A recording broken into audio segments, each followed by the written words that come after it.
Assalamu alaikum everyone. Welcome to another podcast with me and my special guest, none other than Professor Muhammad Shaukat Ali sir, Assistant Professor, Faculty of Food Science and Technology, Chattogram Veterinary and Animal Science University, Bangladesh. এখন sir PG করছে Osaka metropolitan university, Osaka, Japan. স্যারকে welcome করছি আজকের এপিসোডে। Sir আপনি কেমন আছেন? আলহামদুলিল্লাহ আমি ভালো আছি। তুমি স্যার, ভালো আছো? জি আলহামদুলিল্লাহ। স্যার আজকে মূলত আমরা আলোচনা হুম। করব ম্যাক্স স্কলারশিপ এবং জাপানিজ লাইফস্টাইল নিয়ে। বিশেষ করে ম্যাক্স স্কলারশিপের নাড়ি বুড়ি বের করার চেষ্টা করব, কারণ এই এত বড় একটা সুযোগ অনেকে না জানার কারণে আমরা অনেক সময় মিস করি। সো মূলত আজকে আমরা আপনার থেকে জানতে চাই যে ম্যাক্স স্কলারশিপ আসলে জিনিসটা কি এবং এটা কাদের জন্য, কারা আসলে এখানে অ্যাপ্লাই করে, এবং কেন আসলে আপনি ম্যাক্স স্কলারশিপে মোটিভেট হয়েছিলেন অ্যাপ্লাই করার জন্য? আচ্ছা, নেক্সট হচ্ছে আসলে ধন্যবাদ। তোমাকে অনেকগুলো কোয়েশ্চেন হয়ে গেছে। আমি একটার পর একটা অ্যান্সার করছি। ওকে। সেটা হচ্ছে নেক্সট আসলে ministry of education, culture, sports, science and technology. এটা জাপানের একটা মিনিস্ট্রি যারা হচ্ছে প্রতি বছরই অনেক ক্যাটাগরিতে স্কলারশিপ প্রোভাইড করে সারা পৃথিবী থেকে। হুম। ওকে। তার মধ্যে আহ, দুইটা ট্র্যাক আছে। একটা হচ্ছে তারা সরাসরি মিনিস্ট্রি অফ এডুকেশন বাংলাদেশের মাধ্যমে, যেটা এম্বাসি ট্র্যাকে স্টুডেন্টকে এই স্কলারশিপটা প্রোভাইড করে, ওখান থেকে স্টুডেন্ট সিলেক্ট করে দেন তারা আস্তে আস্তে স্ক্রিনিং করে ফাইনাল পর্যায়ে তাদেরকে নিয়ে, হ্যাঁ, সিলেকশন করে দেন এই এই স্কলারশিপ দিয়ে থাকে। আচ্ছা। আরেকটা হচ্ছে তারা জাপানের বিভিন্ন বিশ্ববিদ্যালয় আছে যেখানে তোমার অ্যাসাইন করা কিছু কোটা থাকে, যে এই বিশ্ববিদ্যালয়ে এই বছর 5টা, 4টা, 3টা, 2টা কিংবা 10টা কিংবা 12টা, 15টা এভাবে কোটা, মানে সিট বরাদ্দ থাকে। বুঝতে পারছি। সরকার সরাসরি ওই বিশ্ববিদ্যালয়ে ইন্টারন্যাশনাল স্টুডেন্টদের জন্য ওই স্কলারশিপ গুলা প্রোভাইড করে থাকে। আচ্ছা, তাহলে তাহলে দুইটা এটা ট্র্যাক। বিষয়টা কি এরকম, একটু ইন্টারাপ্ট করছি। তাহলে হুম। জাপানে যতগুলো ইউনিভার্সিটি আছে সব ইউনিভার্সিটি হুম। একটা কোটা থাকে, বিষয়টা কি এরকম? হ্যাঁ, নট অনলি ইউনিভার্সিটি। এখানে প্রায় কিছু ইনস্টিটিউট থাকে, যেমন রিসার্চ ইনস্টিটিউট থাকে অনেকগুলা, তারপরে কিছু স্পেশালাইজড কলেজ থাকে, তারপরে এরকম অনেকগুলা ইনস্টিটিউশন, নট অনলি ইউনিভার্সিটি, আচ্ছা আচ্ছা আচ্ছা। সবগুলাই। ওকে। এখন সেক্ষেত্রে প্রথমে যদি আগাই, অ্যাম্বাসি ট্র্যাকটা হচ্ছে আসলে প্রতি বছরই মিনিস্ট্রি অফ এডুকেশন এটা সার্কুলেট করে। হ্যাঁ। জি। আহ, জাপান এম্বাসি, বাংলাদেশে জাপানের এম্বাসি আছে, ওখান থেকে তারা সব ইনফরমেশন মিনিস্ট্রি অফ এডুকেশনে দেয়। মিনিস্ট্রি অফ এডুকেশন তাদের ওয়েব পেজে এই সার্কুলেশনটা ছাড়ে। ছাড়ার পরে আচ্ছা এখানে অনেকগুলো ক্যাটাগরি আছে। আসলে এখানে শুধুমাত্র অনার্স, মাস্টার্স কিংবা পিএইচডি নয়, এখানে হচ্ছে টিচার্স ট্রেনিং কিছু প্রোগ্রাম আছে ম্যাক্সটের আন্ডারে। তারপরে যারা আমাদের দেশে যারা ডিপ্লোমা করে আচ্ছা তাদের জন্য স্পেশালাইজড ট্রেনিং প্রোগ্রাম আছে ম্যাক্সটের আন্ডারে। এগুলো আচ্ছা। হচ্ছে বিভিন্ন ক্যাটাগরি, টোটাল 4টা কি 5টা ক্যাটাগরিতে এই প্রোগ্রামগুলো হয়। আর বুঝতে যারা পারছি। সরাসরি মাস্টার্স কিংবা পিএইচডি তে আসতে চায়, সেক্ষেত্রে তাদের ক্ষেত্রে বিষয়টা হচ্ছে মাস্টার্সের ক্ষেত্রে 2 বছর, মাস্টার্সের ক্ষেত্রে ডিউরেশন 2 বছর, আর পিএইচডির ক্ষেত্রে 3.5 থেকে 4.5 বছর, এটা ডিপেন্ড করে। কিন্তু সিস্টেমটা হচ্ছে এরকম, মিনিস্ট্রি অফ এডুকেশন যখন এটা সার্কুলেট করে তখন তাদের যে প্রপার চ্যানেল এবং যে ফর্ম, তারপরে যে রিকোয়ারমেন্ট সবগুলা ফুলফিল করলে দেন মিনিস্ট্রি অফ এডুকেশনের মাধ্যমে অ্যাপ্লাই করতে হয়। অ্যাপ্লাই করার পরে তারা দুইটি স্ক্রিনিং করে, একটা প্রাইমারি স্ক্রিনিং আর একটা হচ্ছে ফাইনাল স্ক্রিনিং, স্যার এখানে একটু সেকেন্ডারি। ইন্টারাপ্ট করছি, তো এই যে ট্রেনিং গুলা যারা হ্যাঁ। করায় এটা কি জাপানি যে হুম। ওনারা করায় নাকি বাংলাদেশে হয় ট্রেনিংটা? জি। ট্রেনিং জাপানেই হবে, জাপানে। জাপানের ইনস্টিটিউটে আসতে হবে। আচ্ছা হ্যাঁ, আচ্ছা। এখানে বাংলাদেশে থাকাকালীন সময়ে কোনো স্কলারশিপ জাপান সরকার প্রোভাইড করবে না। সো আচ্ছা আচ্ছা। জাপানেই থাকতে হবে। বুঝতে পারছি। জাপানের বাইরে গেলে স্কলারশিপ প্রোভাইড করবে না। যদি কিছু প্রোগ্রাম থাকে, প্রোগ্রাম থাকলেও তারা জাপানে স্টে না করলে সেখানে স্কলারশিপ পাওয়া সম্ভব নয়, স্কলারশিপ দিবে বুঝতে না। পারছি। ঠিক আছে? ওকে। তো এক্ষেত্রে আমি এখন বলছি মাস্টার্স এবং পিএইচডি, পিএইচডির জন্য। Research only. তো সেক্ষেত্রে আহ, যে রিকোয়ারমেন্ট গুলো দরকার, বয়স হচ্ছে মাস্টার্স এর ক্ষেত্রে 25। হ্যাঁ, আচ্ছা 25। 25 থেকে 30 এর মধ্যে, আর পিএইচডি হচ্ছে 35 এর মধ্যে। 35 এর পরে আর অ্যাপ্লাই করা যাবে না, 1। 2 নাম্বার হচ্ছে পিএইচডি করার আগে ন্যূনতম 16 থেকে 18 বছর যে এডুকেশন, যে বিফোর এডুকেশন গুলা, যে পিএইচডির আগে, ওগুলা ন্যূনতম 16 থেকে 18 বছর হতে হবে। ওকে। তারপরে আইএলটিএস, হ্যাঁ, আইএলটিএস হচ্ছে থাকলে ভালো, থাকলে অবশ্যই 6 অথবা 6.5, নট লেস দেন 6 ওকে। পার সেকশনের জন্য, 6 এর নিচে নয়, এরকম হলে ভালো। কিন্তু কিছু কিছু ইউনিভার্সিটি আইএলটিএস চায় না, ঠিক আছে, এটা ডিপেন্ড করে। তারপরে টোফেল থাকলে ভালো, না থাকলেও সমস্যা নাই, স্যার আইএলটিএস থাকলে এটা কি হয়। এটা কি আর মাস্টার্স এর জন্য নাকি পিএইচডি এর জন্য? Bose adequate Bose both. বোস আচ্ছা। তো এখন এক্ষেত্রে হচ্ছে গেল, এখন এমবেসি ট্র্যাকে এমবেসিতে পরীক্ষা দিতে হয়। এটা হয় প্রথমে একটা রিটেন, দেন একটা ভাইবা, মানে প্রাইমারি স্ক্রিনিং হবে, একটা রিটেন অথবা একটা সাক্ষাৎকার, এই ধরনের কিছু ওরা অ্যারেঞ্জ করে, ডিপেন্ডস, এটা আসলে ডিপেন্ড করে। আর ফাইনালি তারা যখন করবে, ওখানে আসন থাকে খুবই কম। এমবেসি ট্র্যাকে পিএইচডির জন্য আসন থাকে হয়তো 10 থেকে 20টা, মাস্টার্সের জন্য সেম। 10 সো থেকে মাচ 20টা কম্পিটিটিভ। স্যার, এখানে একটু বিষয়। 10 থেকে যে 20টা এটা কি পুরো ওয়ার্ল্ড ওয়াইড নাকি শুধু বাংলাদেশের জন্য? শুধু বাংলাদেশের জন্য, শুধু শুধু বাংলাদেশের জন্য। বাংলাদেশের জন্য। আচ্ছা, আচ্ছা। হ্যাঁ, তো সেক্ষেত্রে হচ্ছে এটা খুবই কম্পিটিটিভ, কারণ বাংলাদেশে প্রচুর পরিমাণ স্টুডেন্ট আছে যারা ম্যাক্স স্কলারশিপে অ্যাপ্লাই করে, কারণ ওয়ার্ল্ডের প্রথম 10টা প্রেস্টিজিয়াস স্কলারশিপের মধ্যে ম্যাক্স একটা, যেহেতু এটা গভর্নমেন্ট প্রোভাইড করে। আচ্ছা। তো এটা সবাই চায় যে ম্যাক্সটা আসার জন্য। তো এটা একটা বিষয়। মাস্টার্স এবং পিএইচডির ক্ষেত্রে তাহলে ওই ট্র্যাক দিয়ে আসতে হবে। আই মিন, এটা হচ্ছে মিনিস্ট্রি অফ এডুকেশনের সার্কুলেশন পেলে, ওখানে যেভাবে যেভাবে অ্যাপ্লাই করতে বলে, ঠিক সেই যোগ্যতা থাকলে সেখানে তারা অ্যাপ্লাই করতে পারবে। হ্যাঁ, এটা বুঝতে এটা পারছি। শেষ, এটা সবাই ইয়েস। বুঝবে, সার্কুলেশনটা পড়লে সবাই দেখবে, জানবে বিষয় কি কি লাগবে। এটা একটা গেল। আর যেটা বলছিলাম যে কলেজ, ইনস্টিটিউট, ইনিশিয়াল যেগুলাতে ডিপ্লোমা। ট্রেনিং প্রোগ্রাম, আচ্ছা। ট্রেনিং প্রোগ্রামগুলোর ক্ষেত্রে হয় কি, এগুলা 1.5 বছরের, 1.5 বছরের স্কলারশিপ দেয়, এবং আর কিছু আছে 3 বছরের স্কলারশিপ দেয়। স্পেশালাইজ যারা ডিপ্লোমা করে তারা আসলে 3 বছর, 3 বছরে তাদেরকে ওই, মনে করেন আমাদের কেউ কেউ গার্মেন্টসে ডিপ্লোমা করা আছে, হ্যাঁ। কারো বা অন্য একটা ডিপ্লোমা করা আছে, তারা এগুলোতে অ্যাপ্লাই করতে পারে স্পেশালাইজ। তো এখানে আসার পরে তাদের আবার 3 বছর ওইটার উপরে ট্রেনিং হবে, বা যে কোনো একটা তারা ডিগ্রি প্রোভাইড করবে, তার স্কলারশিপ পাবে, সমস্যা নেই। এই ক্ষেত্রে হচ্ছে Japanese language mandatory, Japanese language জানতে হবে, এবং জাপানিজ ল্যাঙ্গুয়েজের পরীক্ষা দেওয়া থাকলে তো ভালো। জাপানিজ ল্যাঙ্গুয়েজের টোটাল হচ্ছে 5টা লেভেল আছে। আচ্ছা। একদম বেসিক লেভেল হচ্ছে N5, JLPT N5। তারপরে একটু একটু উপরে N4, N3, N2, N1। So যাদের এগুলা পরীক্ষা দেয়া থাকে, বা N5 বা N4 পাস করা থাকে, বা N3 পাস করা থাকলে, দেন তারা এগুলাতে অ্যাপ্লাই করলে ভালো।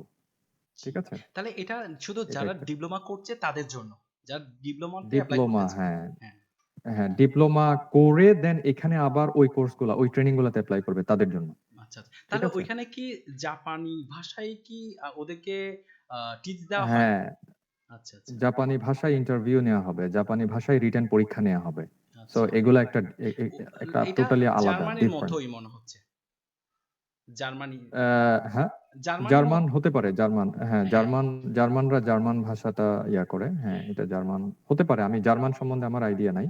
আচ্ছা, আচ্ছা। বাট এটা হচ্ছে যারা ট্রেনিং এ আসবে তাদের জন্য। হ্যাঁ, আর বুঝতে যারা পারছি। স্টুডেন্ট, যারা অনলি মাস্টার্স এবং পিএইচডি তে অ্যাপ্লাই করবে, তাদের ক্ষেত্রে জাপানের ভাষা না জানলেও চলবে, বাট জানলে ভালো।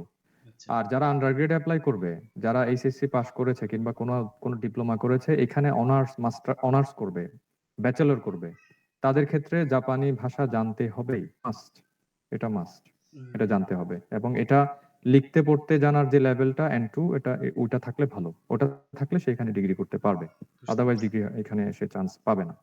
এটা একটা বিষয়। এটা গেল এমবেসি ট্র্যাক, ঠিক আছে। আর যেটা ইউনিভার্সিটি ট্র্যাক, এটা হচ্ছে একটু পরিশ্রম করতে হয়। সেটা বিষয়টা হচ্ছে এরকম, সব যোগ্যতা থাকার পরেও আহ, আমি যে ফিল্ডে রিসার্চ করি, বা আমার যে ইন্টারেস্ট, সেই সেই ফিল্ডের, সেই এরিয়ার প্রফেসর আমাকে ফাইন্ড আউট করে নিতে হবে, জাপানের কোন ইউনিভার্সিটিতে কোন প্রফেসর আমার কাছাকাছি কাজগুলো করছে। এটা একটা আচ্ছা, বিষয়। আচ্ছা। ওই প্রফেসরকে ফাইন্ড আউট করে মেল করতে হবে। একজন প্রফেসর নয়, অনেকগুলো প্রফেসরকে হয়তো মেল করতে হতে পারে, কারণ অনেকে রিপ্লাই দিবে, অনেকে দিবে না, অনেকে পজিটিভ রিপ্লাই দিবে, অনেকে নেগেটিভ রিপ্লাই দিবে। দেখা যাচ্ছে 100 জনকে মেল করলে দেখা যাচ্ছে 95 জন নেগেটিভ রিপ্লাই দিল, বা 95 জন রিপ্লাই দিলই না, 5 জন রিপ্লাই দিল, তার মধ্যে 5 জনই নেগেটিভ রিপ্লাই দিল। ঠিক আছে? তো এটা ডিপেন্ড করে, এটা হচ্ছে করতে থাকতে হবে, মানে এটা একটা কন্টিনিউয়াস প্রসেস, এটা করতে হবে। এটা শুধু জাপান বলে কথা না, এটা সারা পৃথিবীতে এভাবে চলে আসছে। স্যার এইখানে একটা যারা বিষয় নিবে, আছে, আমার একটা জানার বিষয় আছে, এই যে প্রফেসর যারা হ্যান্ডেলিং করবে, এটা কোন সময় থেকে, ধরেন একজন মাস্টার্স জন্য যেতে যাচ্ছে, সময়টা এটা হ্যাঁ, কি first year, second year, third year, নাকি একদম শেষ করে? এটা শেষ করে করলেই ভালো, কারণ হচ্ছে লাস্টের রেজাল্ট গুলো দরকার আছে। ঠিক আছে, শেষ করে আচ্ছা। সে লেগে পড়বে এটাতে, এবং তার আইএলটিএস দেয়া থাকলে এটা সবই খুবই ভালো। আইএলটিএস দেয়া আছে, স্কোর আছে, সব আছে, সে অ্যাপ্লাই করতে থাকলো, বাট তার একটা রেজুমে রেডি করা থাকতে হবে, তার একটা স্ট্যান্ডার্ড রেজুমে রেডি করা লাগবে, যেটা সে পরে করতে পারবে না। রেজুমে সবসময় তার ইমেলে দিতে হবে, এবং জাপান এবং ইউরোপের যে রেজুমে সিস্টেম, রেজুমের যে স্ট্যান্ডার্ড, ওটা মেনটেন করে তার রেজুমে তৈরি করতে হবে। সে যদি রেজুমে ওভাবে তৈরি না করে, তো এটা প্রফেসররা বা যারা অ্যাসাইন পার্সন যারা, তারা এগুলো খুলেও দেখবে না, যদি তার প্রপারলি সে না জানে। এবং বুঝতে পারছি। প্রফেসরদেরকে মেল করার সময় কিভাবে মেল করতে হয় ওটা লিখতে না জানলে, সেটাও প্রফেসররা মেল ওপেন করে ডিলিট করে দিবে, সাথে সাথে ওপেনই করবে না। ঠিক আছে, এটা সিস্টেম আছে। একটা বুঝতে মেইলের পারছি। হেডলাইন কি হবে, একটা মেইলের সাবজেক্ট কি হবে, যে সে কি লিখতে চাচ্ছে, সে কি করতে চাচ্ছে, এটা কিভাবে করবে, ওগুলো সব জেনে তারপরে প্রফেসরকে মেল করতে হবে। একটা প্রফেসরকে মানে গদবাদা আমি লিখলাম, আমি লিখে ফেললাম, প্রফেসর এগুলো খুলেও দেখবে না, তাদের অত সময় নাই, কারণ তাদের কাছে প্রতিদিনই এরকম শত শত মেইল আসে। ঠিক আছে, মেইলের সাবজেক্ট এবং মেইলটা এত বেশি অ্যাট্রাকটিভ করতে হবে যাতে প্রফেসর একটা গ্ল্যান্স দেখেই একটু দেখি, ওপেন করি কি বলতে চাচ্ছে সে। ঠিক আছে, বুঝতে তো পারছি। ওভাবে করতে হবে। ওভাবে করলে পরে দেখা যাবে আহ আহ, একটা প্রফেসরের একটা ইয়া তৈরি হবে যে না, আমি দেখি। এবং যদি কাজ খুব রিলেভেন্ট হয়, আর দু একটা পেপার যদি থাকে, পাবলিকেশন যদি থাকে ওই ওই রিলেভেন্ট কাজের, তাহলে একেবারে এত কথাই নাই। ভালো পাবলিকেশন হলে প্রফেসরের দুই একটা পাবলিকেশন ঘেটে লিখলো যে হ্যাঁ, তুমি এই কাজগুলো করেছো, আমি খুব ইন্টারেস্টেড, তুমি যদি চাও আমি তোমার আন্ডারে কাজ করতে চাই, আর তুমি যদি চাও আমি এই এই স্কলারশিপ গুলো দেখেছি, এখানে আমি অ্যাপ্লাই করতে চাই। ঠিক আচ্ছা, আছে, আচ্ছা। এটা হচ্ছে সিস্টেম। ওকে। আর নেক্সট, এটা হচ্ছে ইউনিভার্সিটি ট্র্যাকের জন্য প্রফেসর ম্যানেজ করতে হবে, এটা ম্যান্ডেটরি। ঠিক আছে, এবং ইউনিভার্সিটি ট্র্যাকের সিস্টেমটা হচ্ছে প্রফেসর যখন রাজি হবে, তখন প্রফেসর একটা ফিল্ড অফ রিসার্চ, যে একটা এসওপি যেটা বলে, ফিল্ড অফ রিসার্চ, যেটা এখানে জাপানে ফিল্ড অফ রিসার্চ, ওটা করে নিতে হবে, ওটা করে প্রফেসরকে দিতে হবে। প্রফেসর ওটা ইয়া করে দেন, প্রফেসর সম্পূর্ণ কাগজপত্র ফর্ম সবকিছু নিয়ে দেন ফ্যাকাল্টিতে জমা দেবে। গ্রাজুয়েট স্কুলে সিলেকশন পেলে দেন ইউনিভার্সিটি সিলেকশনে যাবে, দেন ইউনিভার্সিটি সিলেকশন পেলে দেন তারা কাগজপত্র মিনিস্ট্রিতে পাঠাবে, দেন মিনিস্ট্রিতে সিলেকশন পেলে ফাইনালি সিলেক্টেড। তো এখানে হচ্ছে তিনটা চারটা ধাপ আছে, ওগুলো সবগুলা মানে পাশ করে আসতে হবে। ঠিক আছে, আচ্ছা, আচ্ছা। এটা এটা হচ্ছে তো তাহলে ইউনিভার্সিটিতে আর কি। বোঝা এখন যাচ্ছে এটা অনেক লেন্দি একটা প্রসেস।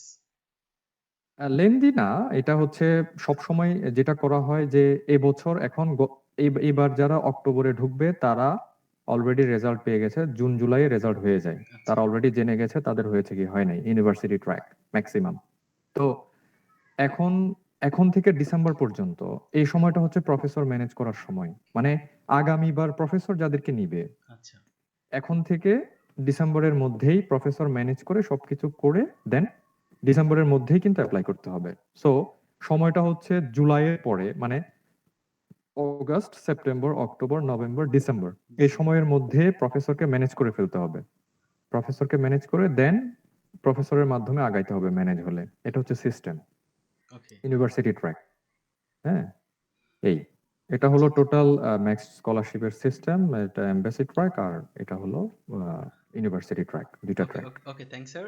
আচ্ছা, তাহলে স্যার ধরেন কেউ এই স্কলারশিপ পেয়েছে, উনি আসলে জাপানে যখন শিফট করবে তখন সে ওখানে কোন ধরনের ফ্যাসিলিটিস বা অপরচুনিটিস গুলো সে পাবে যখন এই জাপানে ধরনের? সব ধরনের হ্যাঁ, জাপান হচ্ছে, আমি প্রথমেই বলে নিই, জাপান খুবই কনভিনিয়েন্ট একটা দেশ। পৃথিবীতে যদি প্রথম 2 4 5টা দেশ থাকে, জাপান হচ্ছে সবচেয়ে বেশি কনভিনিয়েন্ট।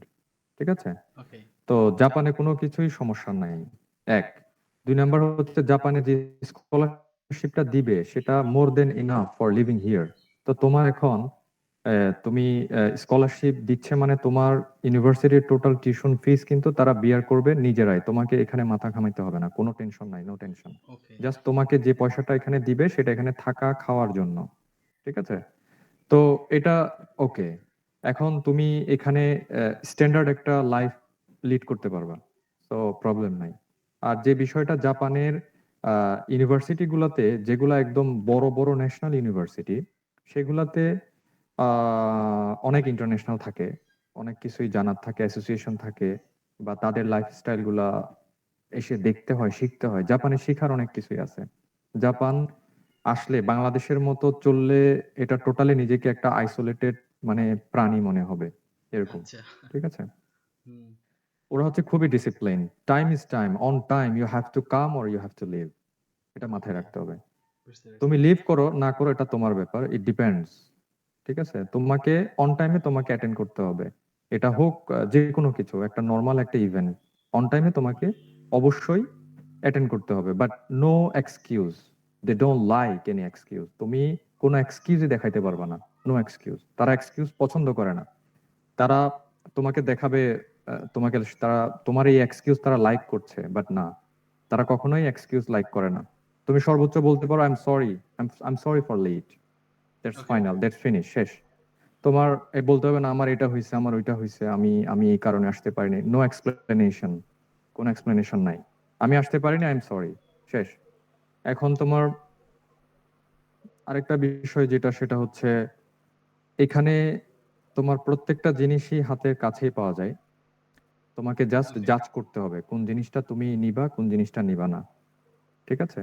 বুঝতে আর পারছি। যেহেতু আমরা বাংলাদেশ থেকে আসি এখানে, বাংলাদেশ থেকে আসার পরে যে জিনিসটা আমরা মেনটেন করতে পারি না, সেটা হচ্ছে যে আমাদের কালচারটা আর এখানের কালচারটা মিলিয়ে নেই সব সময়, মিশাই ফেলতে চাই, এটা করা যাবে না। এখানের কালচার মানে এখানের কালচারেই তোমাকে নিজেকে অ্যাডজাস্ট করতে হবে, এবং এখানের কালচারেই তোমাকে লিড করতে হবে, লাইফকে ওভাবেই সেটেল করতে হবে। তুমি যদি স্যার, বাংলাদেশের কালচারটা কালচার সম্পর্কে যদি এখানে আমি একটু ইমপ্লিমেন্ট করতে, একটু বলতে চাই। আসলে আমরা তো বাংলাদেশে, হুম, যে আমরা যারা বাংলাদেশে থাকি, ওনারা তো একভাবে লিভ করে। ওইখানে গিয়ে কি কোনো ধরনের প্রবলেম ফেস করে না তারা যখন এখান থেকে যায়? 1-2 মাস, 1-2 মাস পরে সব ঠিক হয়ে যায়। আচ্ছা, আচ্ছা। 1-2 মাস পরে সব ঠিক হয়ে যাবে, বাট এই ক্ষেত্রে যেটা করতে হয় সেটা হচ্ছে এরা খুবই হার্ড ওয়ার্কিং। সো মাথায় রাখতে হবে জাপান আসলে আমাকে হার্ড ওয়ার্ক করতে হবে। আমি অন্য দেশে যাইনি, আমি জানি না, বাট জাপানিজরা খুবই হার্ড ওয়ার্কিং, এবং তারা কাজকে বেশি ভালোবাসে, কাজ করতে ভালোবাসে। ওকে।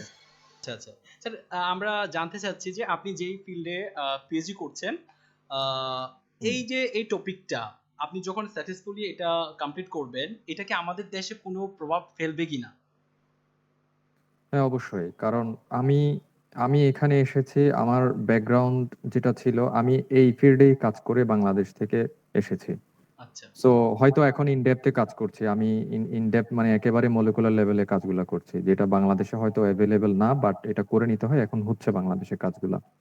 কিন্তু এটার বেসিক কাজগুলো আমি বাংলাদেশে করে এসেছি, আমার পেপার ছিল, আমার রিলেভেন্ট কাজ হওয়াতে প্রফেসর ওকে আমাকে নিয়েছে। বাট এখন এটা ব্যাক করে বাংলাদেশে কাজ করাটা হয়তো একটু চ্যালেঞ্জিং হবে, বাট এটা করা যাবে, সমস্যা আচ্ছা, নেই। আচ্ছা। স্যার, তাহলে এখানে আরেকটা বিষয়, আপনি কি একই টপিকে বাংলাদেশে কি পিএইচডি করতে পারতেন? Same topic? না, না, কেন না? সম্ভব না।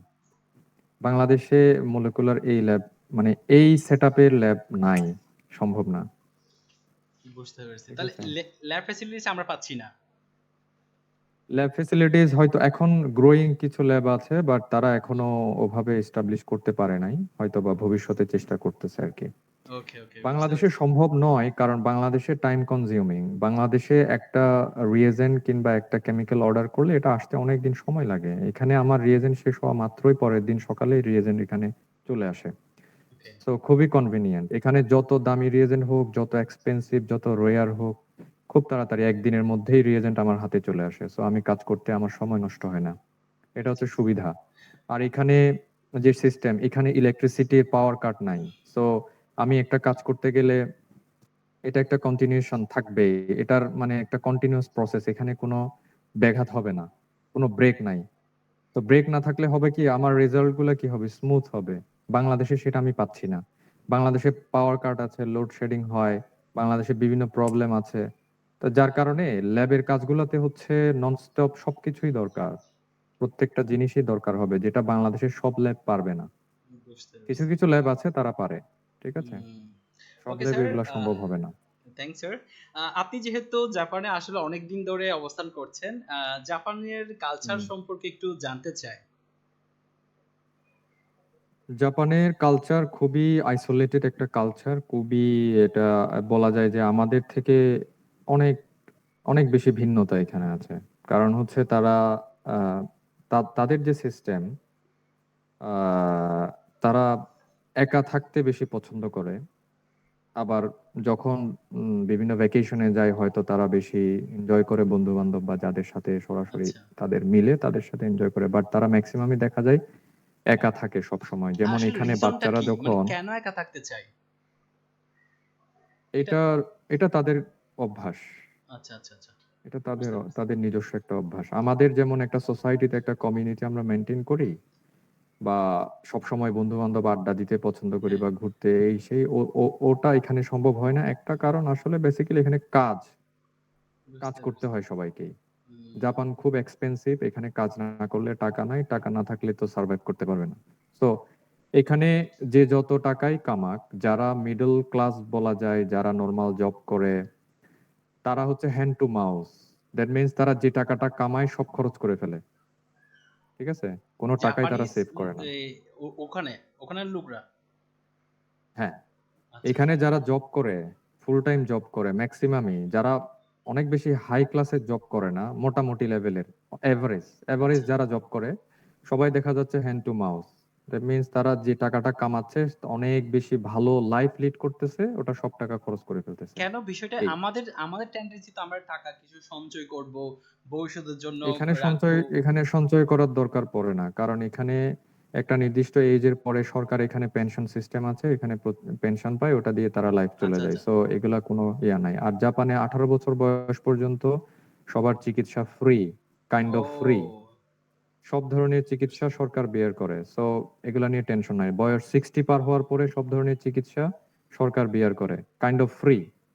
এটা মানে নাম মাত্র কিছু টাকা নেয়, এটা কোনো টাকাই না। সেটা কি তো যত বড় রোগ এগুলা হোক না তাদের, কেন? বিষয়টা কি এরকম? অনেক সময় দেখা যায়। যত বড় লোকই হোক, যত বড় ও, লোকই হোক, তার যদি হেলথ ইন্স্যুরেন্স করা থাকে এবং সবকিছু করা থাকে, ন্যাশনাল হেলথ ইন্স্যুরেন্স, সে ওটার আওতায় পড়ে যাবে এবং সে পেনশন পাবে। সে যদি জব করে থাকে সে পেনশন পাবে। বুঝতে এই পারছি, বুঝতে পারছি। স্যার, আপনি কি কোনো এ- আসলে এ- কোনো এগুলো চ্যালেঞ্জ ফেস করতেছেন জাপানে? বুঝি না। আপনি কি কোনো চ্যালেঞ্জেস ফেস করতেছেন জাপানে যে challenges only language barrier, only language barrier. আচ্ছা, কারণ আচ্ছা। তারা জাপানিজ ল্যাঙ্গুয়েজ পারে, ইংলিশ তেমন একটা বেশি পারলেও অনেকেই বলে, অনেকেই বলতে চায় না। আর জাপানিজরা ইংলিশ বলে না, আর ওরা পারে না ইংলিশ। আচ্ছা। তো যার কারণে তাহলে কি ল্যাঙ্গুয়েজ ব্যারিয়ার আছে, বাট হুম, আমি হুম, হুম। কনভারসেশনাল জাপানিজ পারি। সো আমার কাছে তেমন একটা, যারা কনভারসেশনাল অ্যাটলিস্ট দু এক লাইন বুঝে বলতে পারে, তাদের ক্ষেত্রে সমস্যা হবে না। সো আমার ক্ষেত্রে ওরকম কোনো সমস্যা নাই। এখন আচ্ছা, যারা আচ্ছা। একদমই বোঝে না তাদের ক্ষেত্রে একটু সমস্যা আছে। বাট ইউনিভার্সিটিতে তোমার জাপানিজ না হলেও চলবে। যা পিএইচডি যারা করছে তারা শুধুমাত্র ইংলিশ দিয়ে এখানে পিএইচডি করে চলে যাচ্ছে। অনেকে জাপানিজ কিচ্ছু পারে না, এখান থেকে ডিগ্রি করে চলে যাচ্ছে। বুঝতে বাট পারছি। কিছু চ্যালেঞ্জেস আছে, সেটা হচ্ছে কনভারসেশনাল জাপানিজ একদমই না পারলে সেক্ষেত্রে ল্যাঙ্গুয়েজ ব্যারিয়ার একটু হালকা পাতলা আছে, আচ্ছা, এটাই, আর আচ্ছা। কোনো সমস্যা নাই। তাহলে আর জাপানিজরা হচ্ছে ওদের পাঠ্যবই হিসেবে ইংলিশ ইংলিশ পড়ায় না? ইংলিশ পড়ে বাট খুবই কম, কারণ ওদের ইংলিশ দরকার পড়ে না।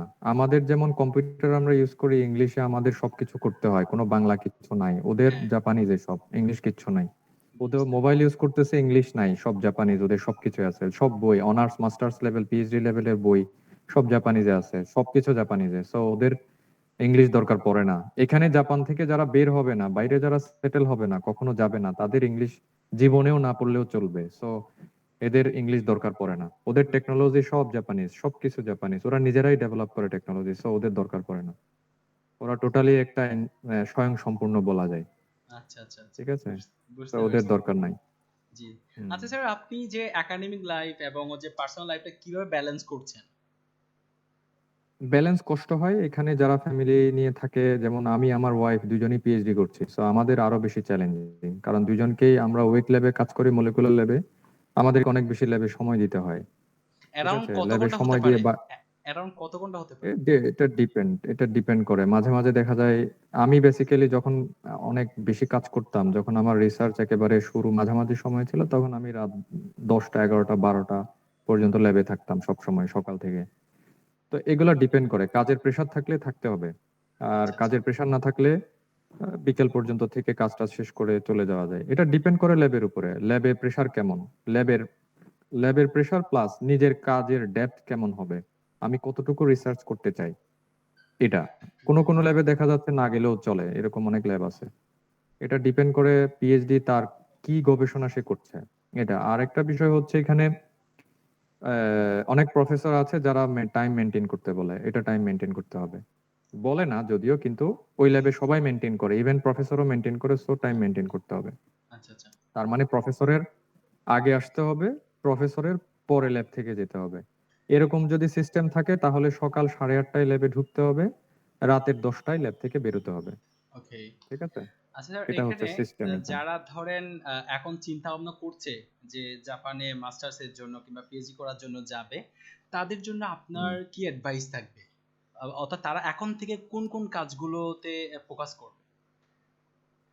এটা তো বেসিক্যালি তারা যদি জাপানকে প্রেফার করে তাহলে জাপানের অ্যাপ্লিকেশন সিস্টেমটা তারা ফলো করবে, কিভাবে অ্যাপ্লাই করতে হবে আর রিকোয়ারমেন্ট গুলা কি কি সেগুলো ফুলফিল করতে হবে। আর আমার যেটা একদম সবার প্রথমে যে তাদের প্রতি বলা সেটা হচ্ছে তারা জাপানিজ ল্যাঙ্গুয়েজটা অ্যাটলিস্ট কনভারসেশনাল যাতে শিখে আসে এখানে, অ্যাটলিস্ট যাতে আচ্ছা, সে বোঝে অল্প অল্প। ঠিক আছে, বলতে পারে যাতে, এটা হচ্ছে খুবই ইম্পর্টেন্ট। কারণ এখানে এসে শুরুর দিকে খুবই ইয়া হয়ে যাবে, একটু একটু পারলে পরে ঝামেলা নাই, মানে কোনো ঝামেলায় সে পড়বে না। এটা হচ্ছে আমার বলা।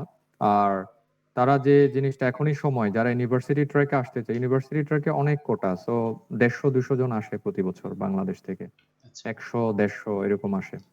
তো সেক্ষেত্রে মাস্টার্স পিএইচডি মিলে 150 জন যদি ঢুকে তাহলে এটা কিন্তু কম না, অনেক বড় একটা নাম্বার। হ্যাঁ, তো এখন থেকে যদি ট্রাই করে ইউনিভার্সিটিতে প্রফেসর ম্যানেজ করার চেষ্টা করে তাহলে আমার মনে হয় সে যদি 5টা ইউনিভার্সিটি বা 10টা ইউনিভার্সিটি টার্গেট করে তাহলে আমার মনে হয় পেয়ে যেতে পারে আর কি। এবং প্রফেসর মনে করো 200 জন প্রফেসরকে যদি সে মেইল করে, 100-200 জন করলে কেউ না কেউ দিবে। আচ্ছা, আচ্ছা, আচ্ছা। ঠিক আছে, বুঝতে পারছি। এটা একটা স্যার, ইয়া। ওকে, থ্যাংকস স্যার। আর আমরা প্রায় শেষের দিকে চলে এসেছি আমাদের আজকের আচ্ছা, এপিসোডের। সো স্যার, আজকে আমরা মূলত অনেক বিষয় নিয়ে কথাবার্তা বলেছি, অনেক বিষয় নিয়ে আমরা আলোচনা করেছি, চেষ্টা করেছি। বিশেষ করে জাপানিজ যে একাডেমিক সিস্টেম এবং ম্যাক্স স্কলারশিপের বিষয়টা আমরা তুলে আনার চেষ্টা করেছি। এবং শেষ পর্যায়ে আমি জাস্ট আপনার যে ফিউচার প্ল্যানটা আছে সেটা, বাংলাদেশে হয়তো আপনি চলে আসবেন আবার। আহ, আপনি কি করতে চাচ্ছেন আসলে বাংলাদেশে এসে? আহ, এ- এখন তো আমি আমার জায়গায় আমার ইউনিভার্সিটিতে এখন তো স্টাডি লিভে আছে, আমি গিয়ে জয়েন করব। জি। আমি গিয়ে এখন অ্যাসোসিয়েট প্রফেসর হিসেবে জয়েন করব ওখানে। আচ্ছা, আচ্ছা। দেন ওখানে আমার টিচিং এবং রিসার্চ এগুলো আগাবো। এখানে যে নলেজ গুলো সেগুলো আমি ওখানে ইমপ্লিমেন্ট করার চেষ্টা করব, আমার গবেষণাগুলো ওভাবে চালাবো। আচ্ছা, আচ্ছা। এই হচ্ছে আপাতত প্ল্যান, এবং পরবর্তী সময়ে কি হবে তো জানি না, বাট এতটুকু প্ল্যান। এখন দেশে ডিগ্রি নিয়ে দেশে ফেরত যাব, জি। এরপরে স্যার, দেশে টিচিং আমার শেষ হচ্ছে কখন আপনার? কখন শেষ হবে? Next year March. ওকে। তাহলে স্যার, আমরা নেক্সট আজকে ইয়ার। এখানে শেষ করছি। আপনাকে অসংখ্য হ্যাঁ, অসংখ্য ধন্যবাদ যে আপনার মূল্যবান সময়টা আমাদেরকে দিয়েছেন। হয়তো আজকের আপনার আলোচনার থেকে অনেকেই হয়তো উপকৃত হবে বলে আমি আশা করছি। সো আবারও ধন্যবাদ স্যার। দেখা হবে হয়তো নতুন হ্যাঁ, কোনো এপিসোডে। Thanks sir. আসসালামু আলাইকুম। তোমাকেও অনেক ধন্যবাদ। ঠিক আছে, ওকে। ওকে।